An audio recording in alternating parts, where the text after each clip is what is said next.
Good morning, everybody, and welcome to the debrief. I'm State Representative Jennifer Jermaine from Legislative District 18. It's the cities of Tempe, Mesa, Chandler, and Ahwatukee here in the Phoenix Valley. My family is White Earth Ojibwe, and I'm proud to be here today with Representative Tsosie and Representative Blackwater-Nygren, and I'll let the two of them introduce themselves. Mr. Tsosie. Thank you. Here, Representative Jermaine.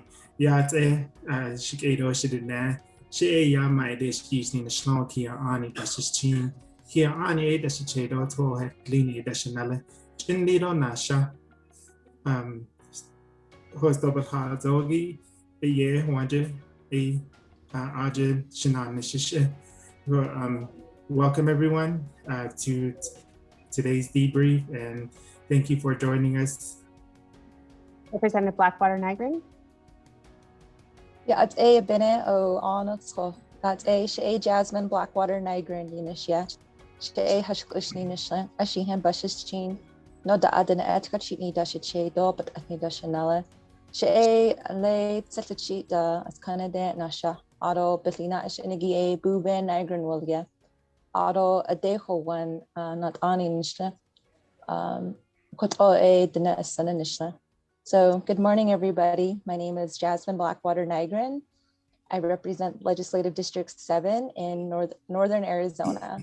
And together with Representative Tsosie, we represent 6 counties and 8 different tribes, including the Navajo Nation, the Hopi Nation, the Wallapai, Havasupai, Kabi Paiute, White Mountain Apache, San Carlos Apache, and Zuni Pueblo. And thank you for having us. Thank you so much, everybody, for joining us. We have so many impactful bills sponsored by members of the Indigenous Peoples Caucus here in the House of Representatives. But first, we really wanted to go around and talk about the breaking news of the week and the confirmation of Deb Haaland as the new Secretary of the Interior. Representative Tsosie and Representative Blackwater-Nygren, how does that affect your constituents and your area? And let's just talk about that for a minute. I'm excited. I'm so excited that she was confirmed and that she's our new Secretary of Interior. This means so much for Indian country across the United States.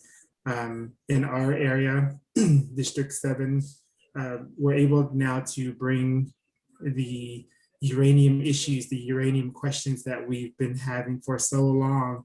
Finally, those questions can be addressed. We can get answers to those questions. We can start finding solutions to helping the many families that have been affected by uranium in our district. So that's one of my biggest things that I've been pushing since I came into the legislature is the uranium mining.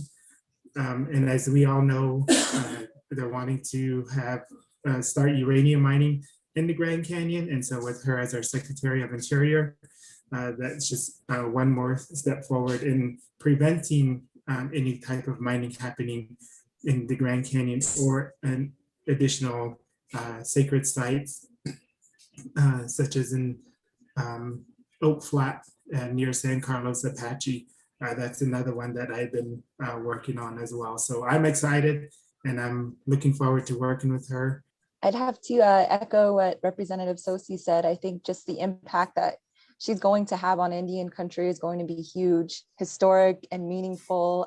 When she was sworn in, I got emotional as a young person, just looking to the future and being excited about what she's going to do for Indian country is just really full of hope and excitement. So that was my reaction to her swearing in.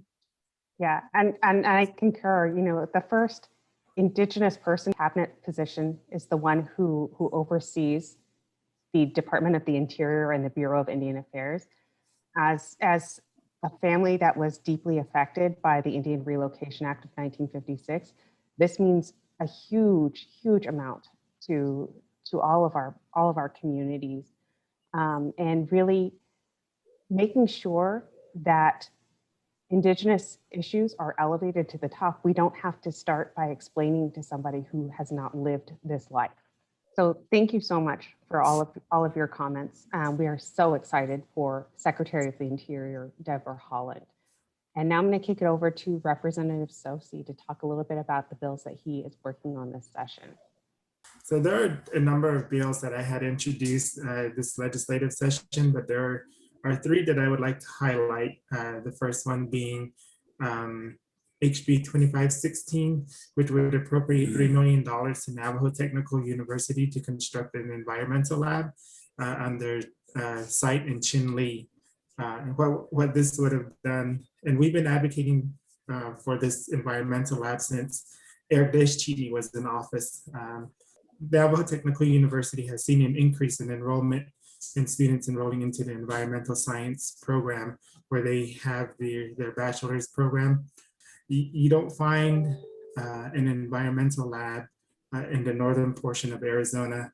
So Navajo Nation has a contract with other labs located outside of Arizona, and the closest one is in Nevada. The other thing that we see the lab helping with is if another pandemic happens. In this case, we had the COVID-19 that hit hard on Navajo Nation. And should we have had the environmental lab built, they would have helped with testing. They would have helped with finding a vaccine. They would be able to distribute the vaccine to community members. So that would have also helped as well.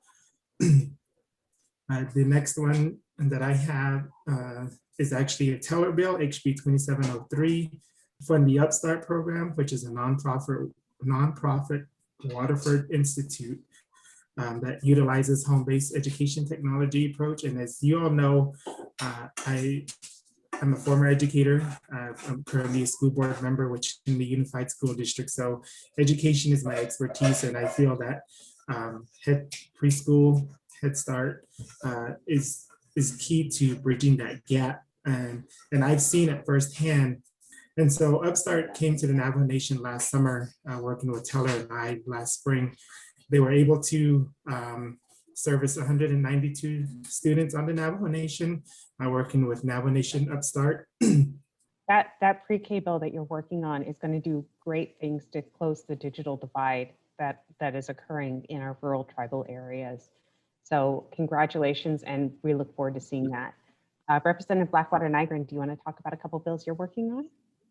Sure. So I will also talk about kind of three of the main bills that have been my focus. As you all know, I was appointed about 5 weeks ago now, so still very new to the legislature. I'm currently filling a spot that former Representative Teller that had left open.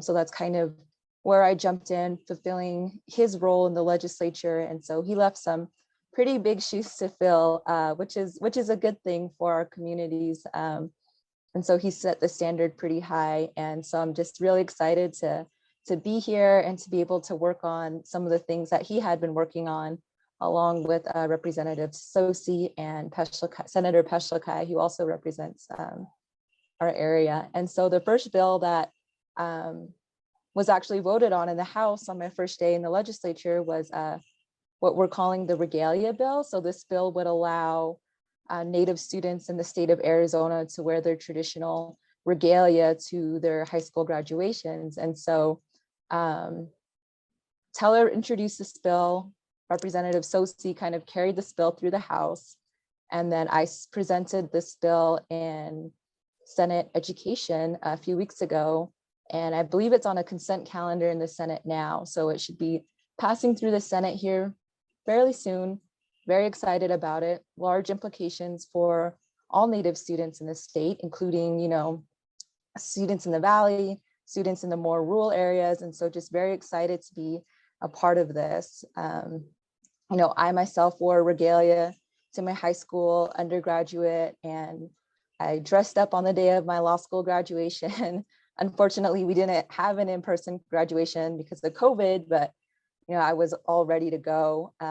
So something that's very important to me and all other Native students in the state. And so very happy to be a part of this. The other bill that I've kind of adopted is HB 2215, which appropriates money to the paving of Hopi Route 60. And so this is about 14 miles of unpaved road, and it goes from Low Mountain, Arizona to Palaka, Arizona. And so It spans both the Navajo and Hopi reservations.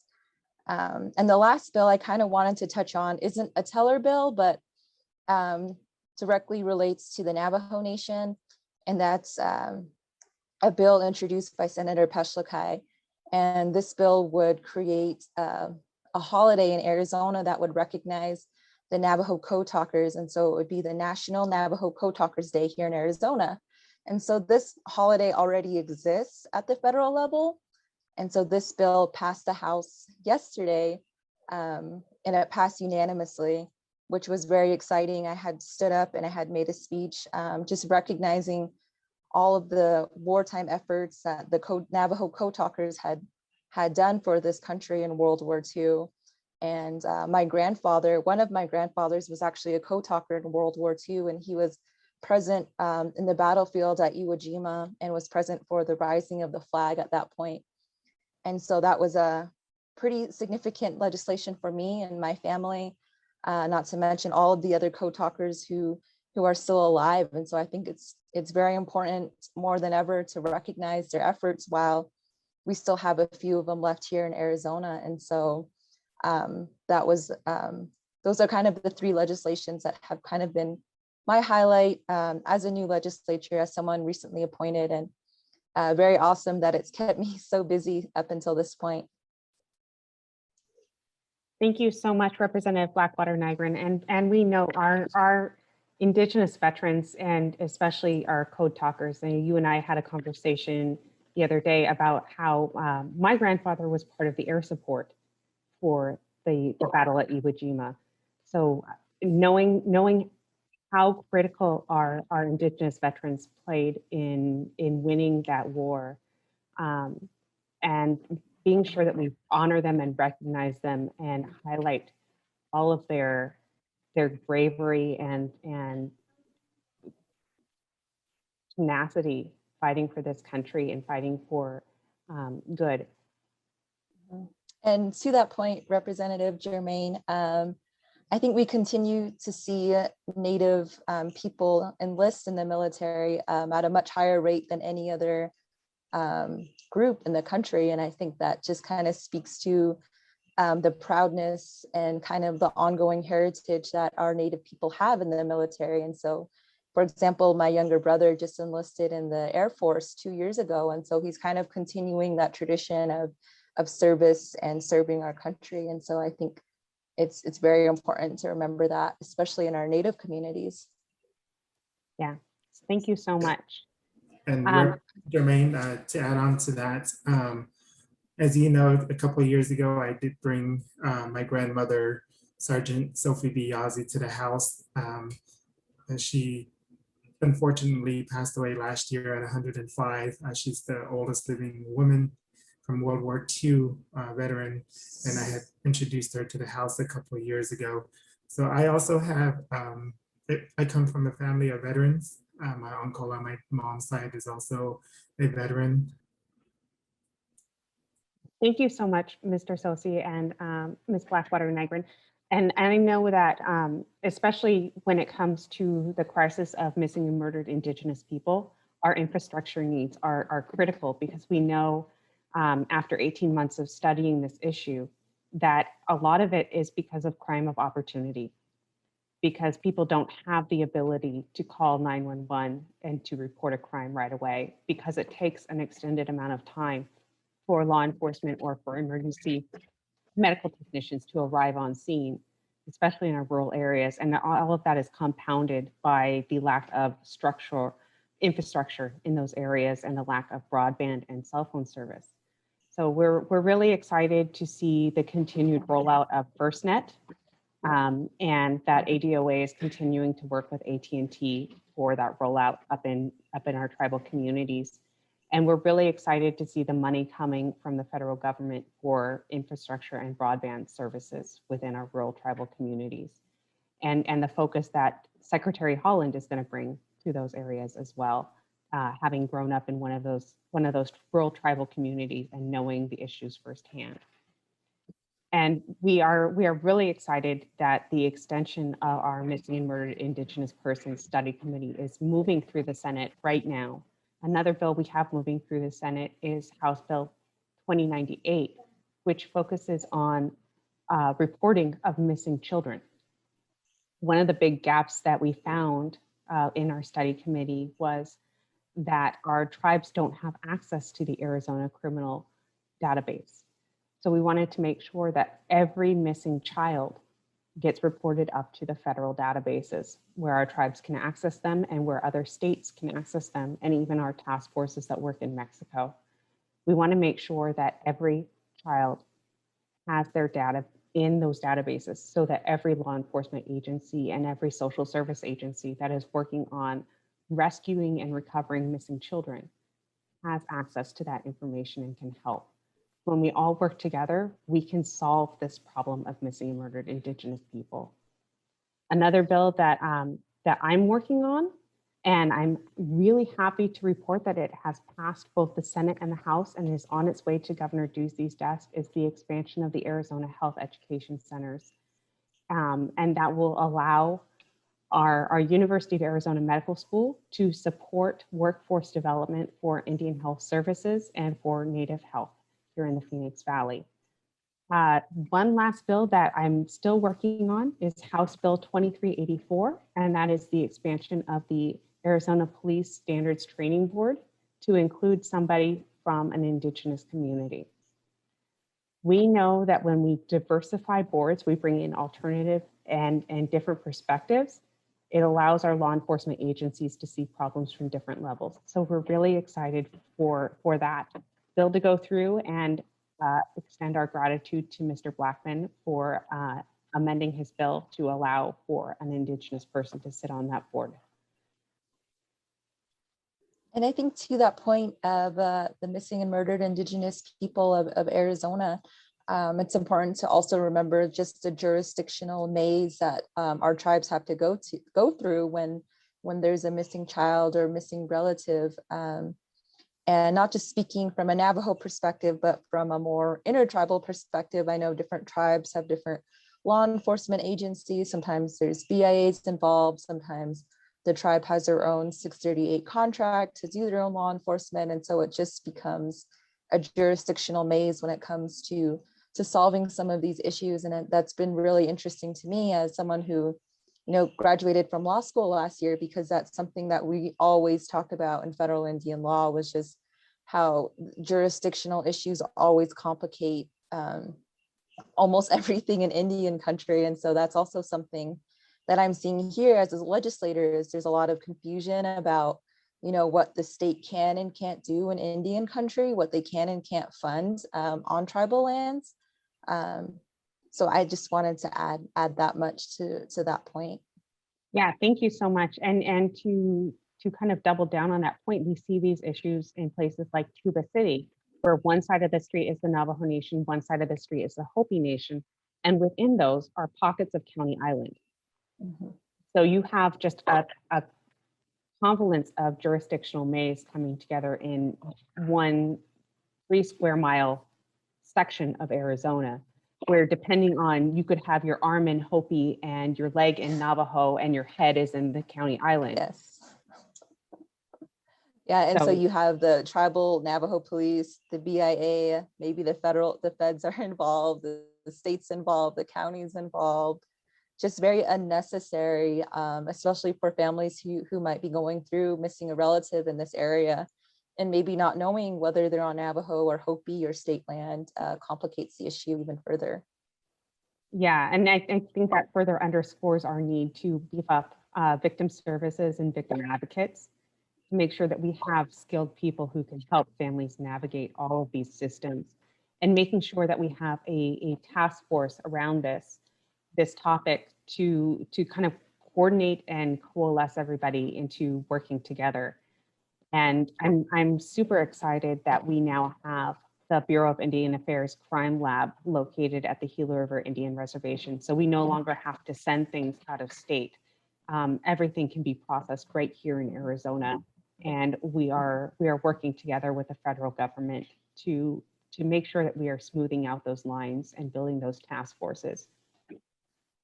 So I want to add on that, sitting on the, being able to serve on that committee, has really opened my eyes to a lot of barriers that many families face, the stories that were shared. And there's still so many untold stories out there that we have yet to hear on how families are dealing, coping, and the struggles that they have to go through just to find their loved one.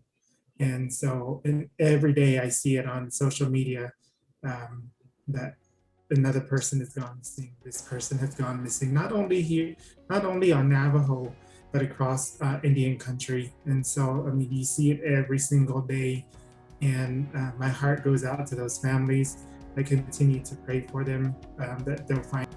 Thank you both for being here with me today. And thank you to all of our relatives and constituents for tuning in.